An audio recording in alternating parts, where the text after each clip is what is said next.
Hey everybody, how you doing? I'm Rusty Nelson down here in the Villages, Florida, and boy, it is hot today. We are entering storm season, and I thought it'd be pretty pertinent to talk about surge protection. Now, 2.5 years ago, I did a video that was about surge protection. It was rather in-depth.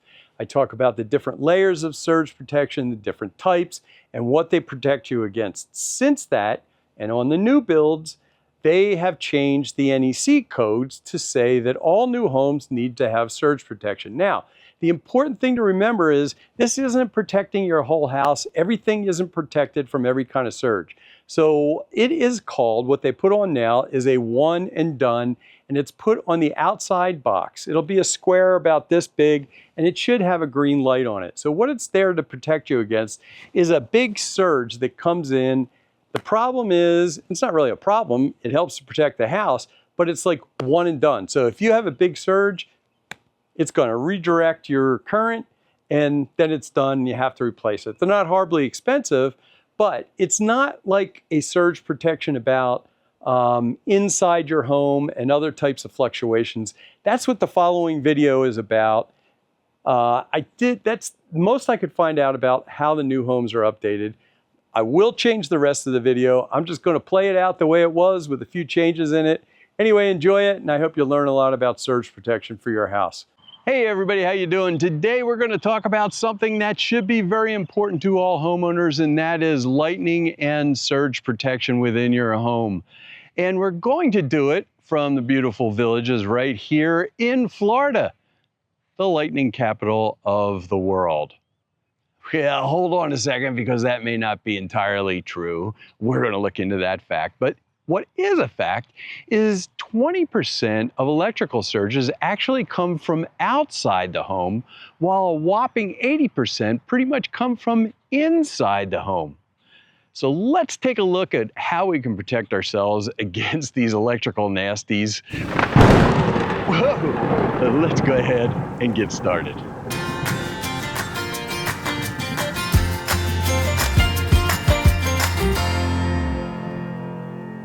Welcome. I am down here in the Villages, Florida, and we're going to look into that question about whether Florida is actually really the lightning capital of the world. But before that, I need to make a disclaimer, and that is the fact that I am not a certified electrician. I am not a certified weather person. So you shouldn't listen to me. You need to do your own investigation. I'm just another knucklehead on YouTube, as I always say. But I did do a lot of my own research, and I can kind of tell you what I have found out. Now, what I have done is I used to be a pilot in the Air Force, so I gained my fascination with weather through that. And then I became, through my photography, a storm chaser. And yes, I guided people, that crazy thing, through the Midwest, and actually had to learn a lot about weather for that one. Now, feel free, I'm going to put a link at the end of this. If you feel that people will benefit from this, you can kind of share this around the link. That's great. But what will I be covering today? Well, first off, we're going to start out with that question about whether Florida is the lightning capital of the world. Then we're going to cover a little bit about, very little about lightning safety. And then we're going to start out here and start with the 3 different types of surge protection. And I think you'll find out there's a lot of things that most people don't know about. And I will show you exactly what I have done. What I won't be covering is actual lightning rods placed onto the home. That's a different subject, different video, and not something I'm going to do to my house. With that said, let's take a look at that lightning stuff. This whole lightning thing kind of gets convoluted a little bit because it really depends on what you're talking about, whether you're talking about total strikes, occurrences, deaths, or whatever. But we'll jump into some of the numbers here really quick, and you can make your decision on whether it is the capital of the world. What I can tell you is that the Guinness Book of World Records says the lightning capital of the world is actually a lake down in Venezuela, and they have something like 150 days out of the year there are actually lightning strikes with, I don't know how many millions there are, but supposedly it's pretty phenomenal watching it right over the lake. But let's take a look at a couple of slides here, and it'll give you an idea really quick. We'll talk about a little safety, then we're going to jump into the surge protector thing.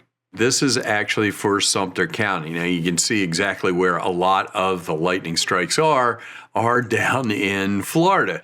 But the thing is, the most lightning occurrences and strikes and stuff actually happens in Texas just because of the enormity of the state itself. So if you're talking about occurrences, then you're talking about Texas. Now, if you take a look at a different slide, and this one is from NOAA, it says, what are the chances of being struck by lightning? And it is a simple question. You can go ahead and read that. But if you look at the bottom, it says, where there is a lot of lightning, there is increased chance of being struck. The Central Florida Peninsula, the Tampa Bay to Cape Canaveral, has the highest lightning concentration in the United States. More than 90% of the lightning in the area occurs between May and October, between the hours of noon and midnight. If we're talking about deaths regarding lightning, then Florida definitely is the king of the United States. From 59 to 19, there was 508 deaths in Florida compared to 231 recorded in Texas. I'm not sure why you'd want to make the claim, but I'll tell you what, every year this changes and every year it comes out with new numbers, and it seems like the news stations jump all over this fact of who is the king of the states, the world, concentration. But without a doubt, this area, especially Central Florida, and very close to Sumter County, about 30 miles away, in the Four Corners over there in Polk County, is the target for the most concentrated in the country. I'd be a little remiss if I didn't talk just a smidgen about safety, and I'll put this link to this put out by NOAA. And here it is. Don't get caught outside when thunderbours go indoors. And this is from the National Oceanic and Atmospheric Administration. So some big things in here. Obviously, down in the bottom left-hand corner here, if someone's struck, call 911 first and then begin CPR. If you're on organized activities, there's plenty of apps out there that will warn you if lightning is close. And if you are outside, all right, it says avoid open areas, don't be the tallest object in the area, stay away from isolated trees, towers, utility poles. Lightning tends to strike the taller object in the area. Stay away from metal conductors such as wires or fences. Metal does not attract lightning, but lightning can travel a long distance through it. You're safer in a car than you are standing outside. The thing is kind of keep your hands to yourself. Now, check out this picture of us in storm chasing, and the van right ahead of me got hit by lightning while we were driving along. And as you can see, it hit that tiny little antenna up top. And what lightning tends to do is it goes around the cage of the car and jumps out of the car and hits the ground from there. It doesn't go through the tires. Everybody says the tires will insulate you. That's not true. Everything in that van was completely wiped out, and we had to pile everybody in the second van that we were in. If lightning is really close or strikes really close to the house, it's very easy to travel through the house in various ways. And one of those ways is through the actual pipes in the house, not only electrical type things. So what you want to make sure you do is if there's a lightning storm that's close at hand, you want to stay away from, you don't want to be washing your face or taking a shower, and you don't want to be using any handheld appliances, say like a phone that's actually connected into the house. I know, you're probably asking yourself, why in the world am I standing up here? Well, I'm going to try to explain it to you. We'll get to this in a second. When I started to investigate this electrical thing, the lightning and surge protection, I realized that I had read the NEC, the code from the National Electric, whatever it is, I don't know, but it's called the NEC, and it's the code basically that governs electrical code for homes and buildings and businesses and that type of stuff.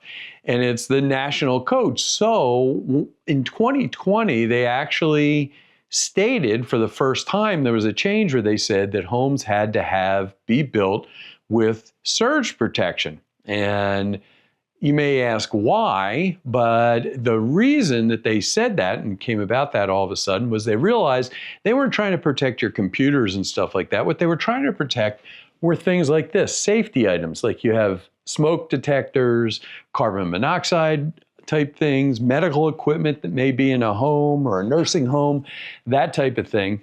So they said that in 2020, that you had to have some type of surge protection built into the home.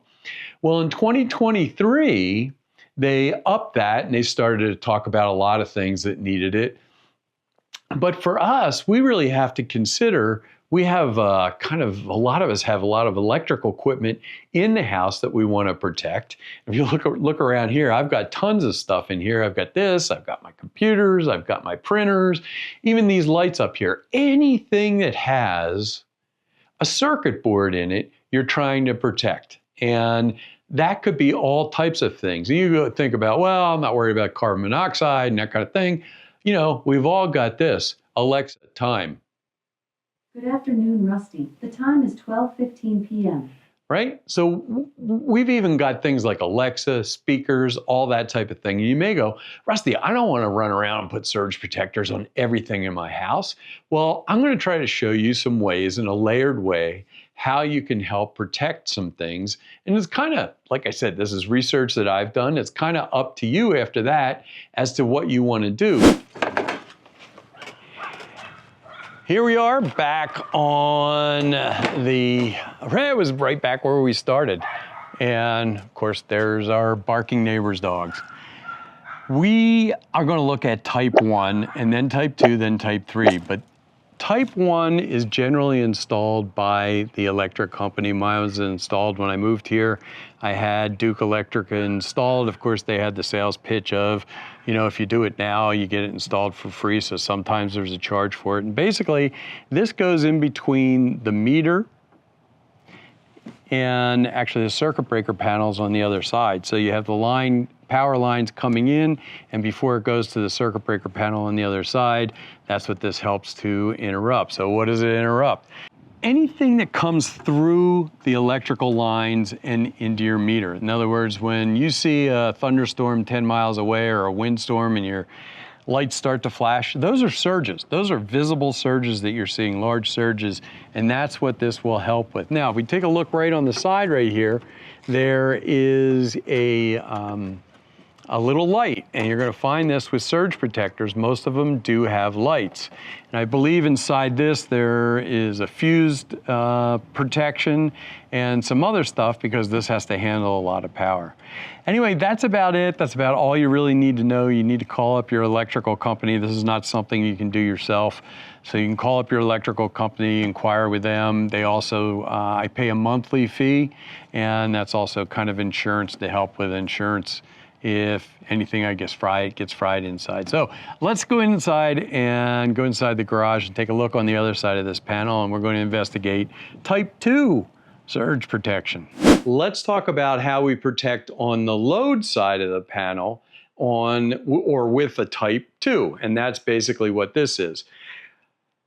What we're doing here is protecting against that 80%, all the surges that can happen on the load side from inside the home. It'll also help to protect from some from the outside the home.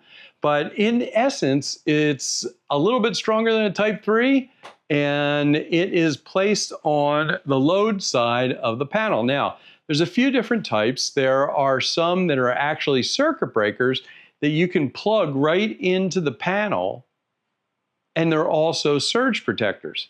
That's one type you can do in there.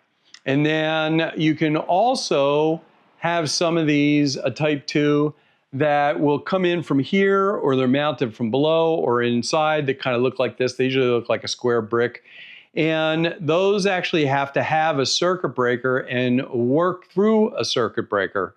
Usually like a double pull 20 amp or 30 amp or 50 amp, just depending on what type it is.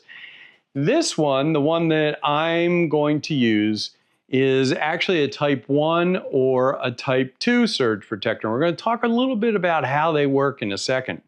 But what that's saying is this can actually be mounted either inside the box or it can be mounted down below here and put into the main lines into the house, or it can be put through, for a type 2, it can be put through a circuit breaker that's mounted in the panel. Now, the reason I picked this one, usually this is a Vortex, but this is definitely something when you get to this point, you probably don't want to do it yourself type thing. You are much better off having somebody install it, especially if there is a warranty that comes along with it, like with this one, with the Vortex.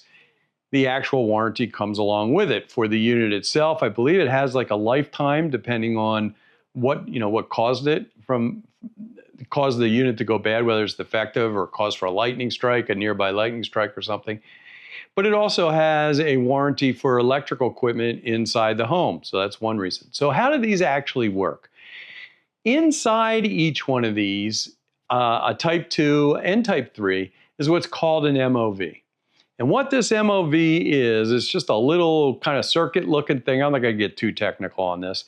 And it's put inside these, it senses, and when it's kind of like a switch. And when that voltage goes over, it surges, it flips over and it'll actually run the overcurrent down into the ground and outside the house into the ground. Now, on this particular unit, the reason that I chose this one, it also has a gas discharge tube that acts like a surge protector to that MOV. That MOV, that little circuit in there, every time it gets pricked by a surge, it starts to deteriorate that. It kind of helps to protect that MOV, so like a surge protector in front of that, so that it's not damaged by those surges.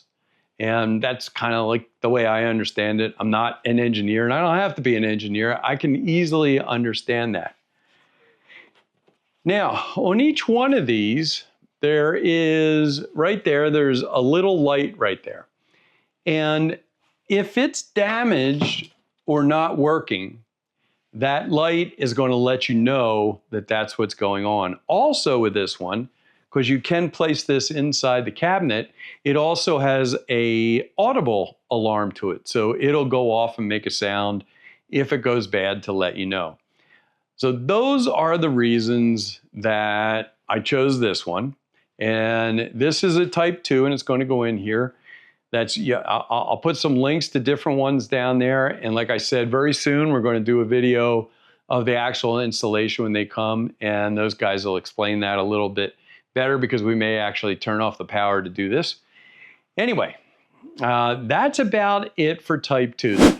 Don't worry, we're almost there. We're done with this. And like I said, I'll put links to a lot of this stuff down below so that you can easily tap into it on Amazon.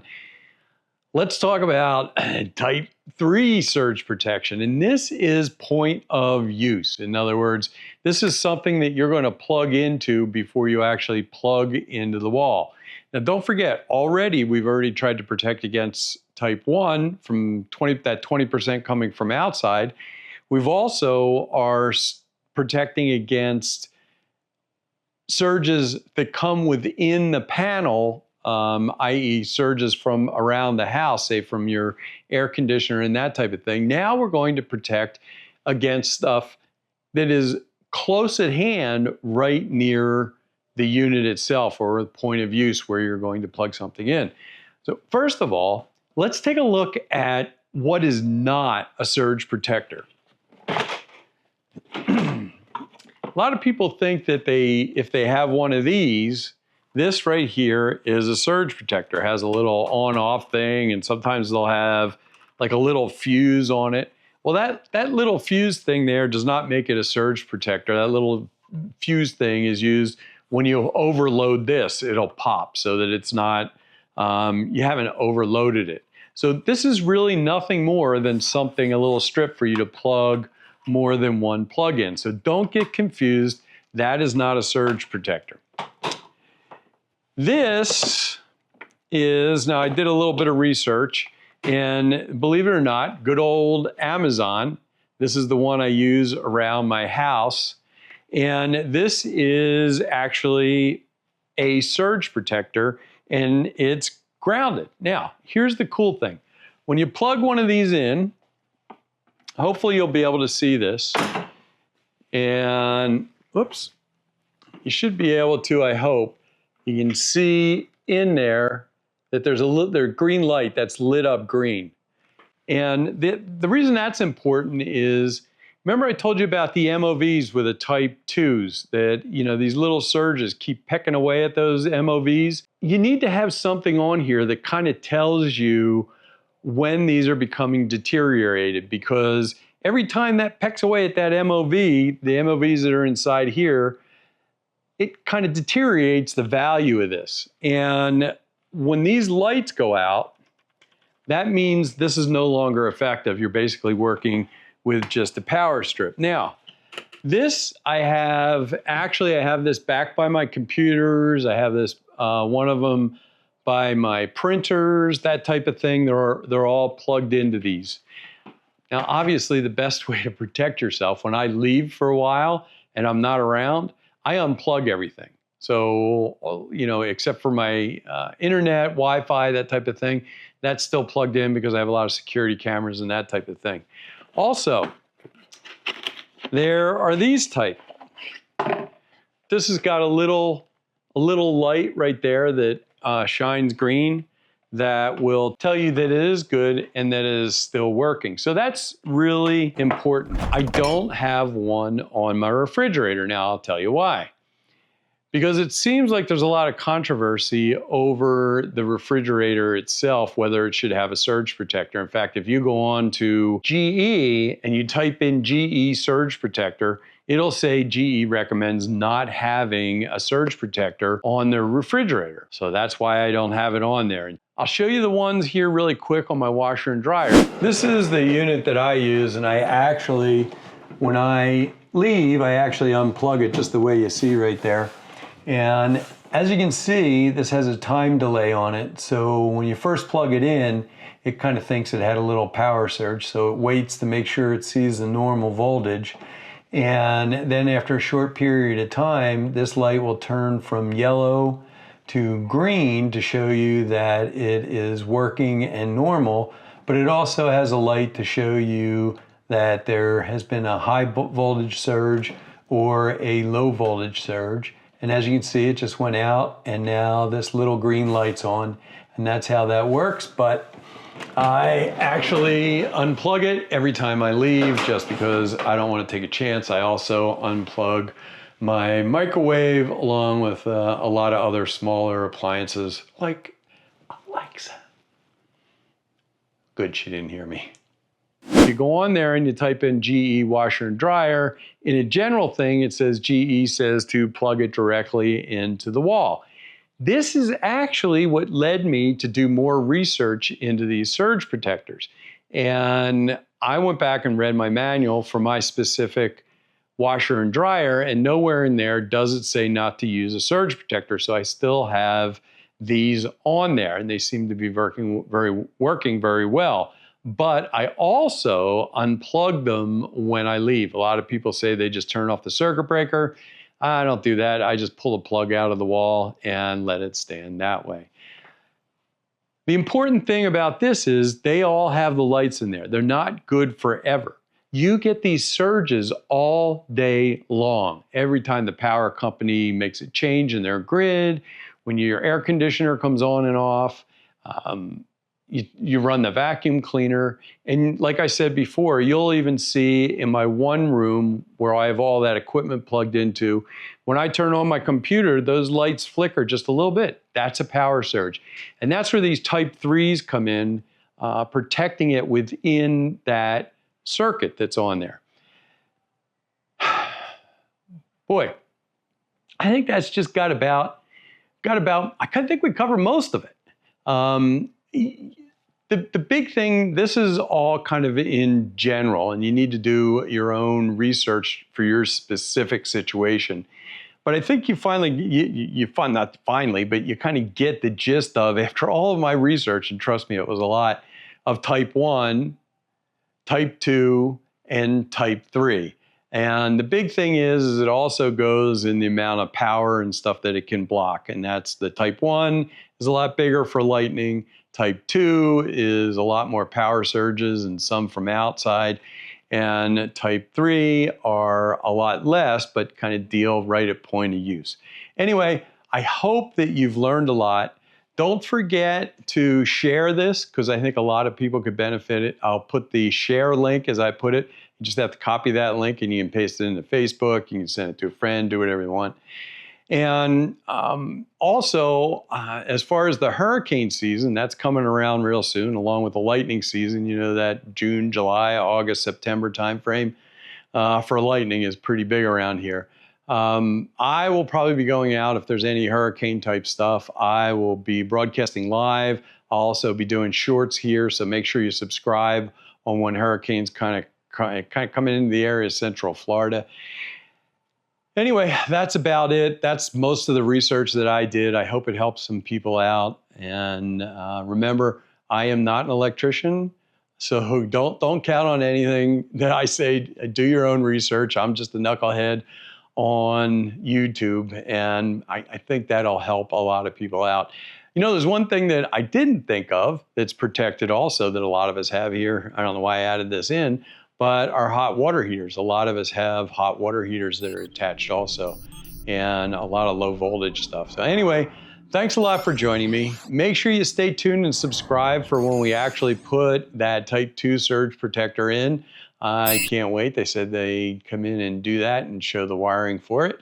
And I will see you down here in the Villages, or I'll see you back on YouTube. Thank you so much for joining me. I really appreciate it. And you have a happy lightning-free day.